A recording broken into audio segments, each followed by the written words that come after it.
ये है हमारा गुड़हल का प्लांट। इस टाइम पर अगर आप गुड़हल के प्लांट में कुछ गलतियां करते हैं तो आप देखेंगे कि आपका गुड़हल का प्लांट जो है बहुत जल्दी ख़राब हो जाएगा।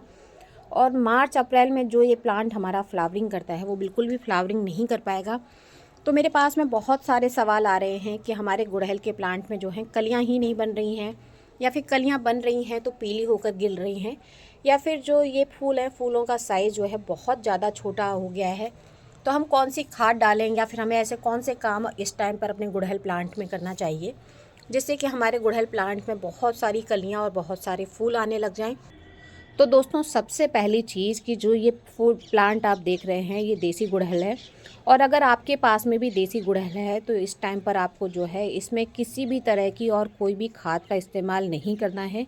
अगर आप इसमें खाद डालना ही चाहते हैं, अगर आपके प्लांट के जो पत्ते हैं ज़्यादा पीले हो रहे हैं या प्लांट ख़राब हो रहा है, तो आप इसमें जो है कंपोस्ट खाद का यूज़ कीजिए, जो कि गोबर की खाद या वर्मी कंपोस्ट कुछ भी हो सकती है।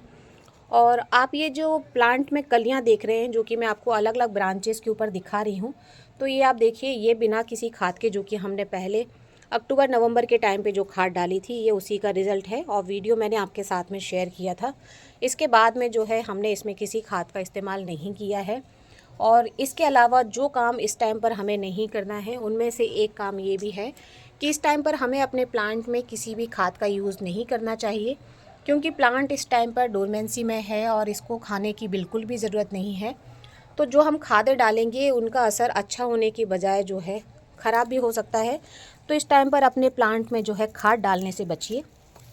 अगर आपको लगता है कि आपका प्लांट ज़्यादा ही ख़राब हो रहा है तो जैसा कि मैंने आपको बताया, आप कंपोस्ट खाद का यूज़ कीजिए।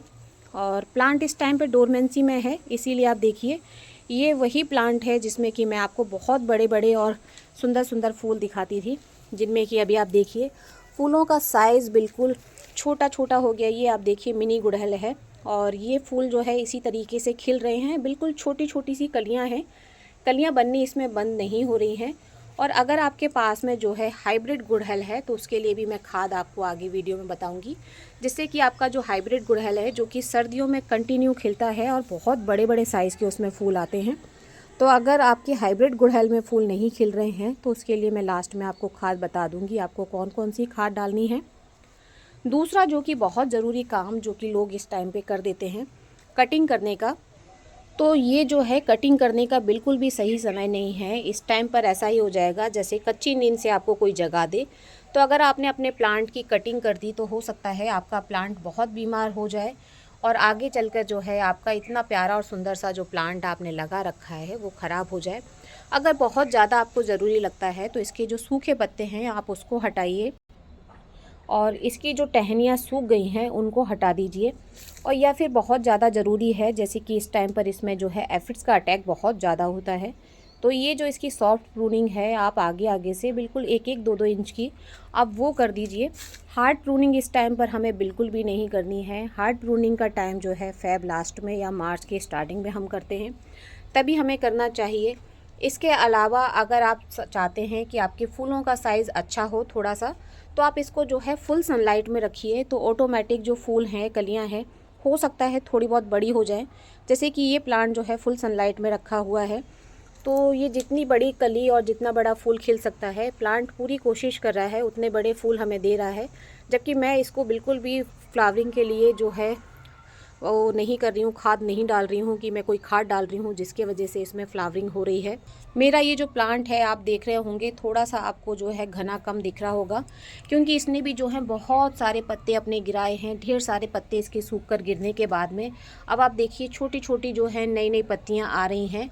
और ये काम जब हम अपने प्लांट में फरवरी मार्च में करेंगे इसकी हार्ड प्रूनिंग का, उसके बाद आप देखेंगे कि इसमें और भी ज़्यादा जो है अच्छे से ये घना हो जाएगा और ढेर सारी नई नई ब्रांचेस निकल कर आएंगी। अब अगर आपके घर में देसी गुड़हल की जगह हाइब्रिड गुड़हल है और उसकी कलियां जो हैं पीली होकर गिर रही हैं और आप चाहते हैं कि उसकी कलियां बिल्कुल भी ना गिरें, तो इसके लिए आप सबसे अच्छा काम एक ये कीजिए कि आप पोटास का यूज़ अपने प्लांट में कीजिए। अगर आपके पास पोटास नहीं है तो आप केले के छिलके की खाद दीजिए और साथ ही जो है ऑनियन पील फर्टिलाइज़र जो होता है वो दीजिए। अगर ये दोनों ही खाद जो आप नहीं देना चाहते हैं तो और भी एक सिंपल सी जो चीज़ है जो कि सर्दियों के लिए सबसे अच्छी हमारी सुपर खाद जानते हैं जिसको हम, वो है सरसों की खली। आप उसका यूज़ कीजिए। उसके बाद आपको किसी और दूसरी खाद का जो है अपने प्लांट में यूज़ करने की बिल्कुल भी ज़रूरत नहीं है। महीने में एक बार या 20 दिन में एक बार आप सरसों की खली का अपने प्लांट में यूज़ कर दीजिए। आपके प्लांट की जितनी भी प्रॉब्लम्स हैं ख़त्म हो जाएंगी। और साथ ही साथ जो है नीम ऑयल का स्प्रे ज़रूर कीजिए, चाहे आपके पास में देसी गुड़हल हो या फिर आपके पास में हाइब्रिड हो। दोनों ही गुड़हल पे जो हैं कीड़े बहुत ज़्यादा लगते हैं, एफिड्स का अटैक, मिलीबग का अटैक्स बहुत ज़्यादा होता है। तो जो है वो कंटिन्यू करते रहिए। और प्लांट की हार्ड प्रूनिंग करने की और जो है मिट्टी में बार बार पानी डालने की गलती जो कि आप कर रहे हैं वो बिल्कुल मत कीजिए। मिट्टी अच्छे से सूखने दीजिए। बिल्कुल जब मिट्टी ऊपर से 1 से 2 इंच तक सूख जाए उसके बाद ही पानी डालिए, क्योंकि सर्दियों में ज़्यादातर प्लांट जो हैं ओवर वाटरिंग के वजह से और खाद का ओवरडोज होने के वजह से ही ख़राब होते हैं। तो इस तरह की गलती करने से आप बचिए। आई होप आपके जितने भी गुड़हल के प्लांट को लेकर सवाल थे, मैंने सारे सवालों का जवाब दिया है। इसके अलावा भी अगर गुड़हल के प्लांट को लेकर आपकी कोई क्वेरी है तो उसका रिप्लाई ज़रूर कीजिएगा।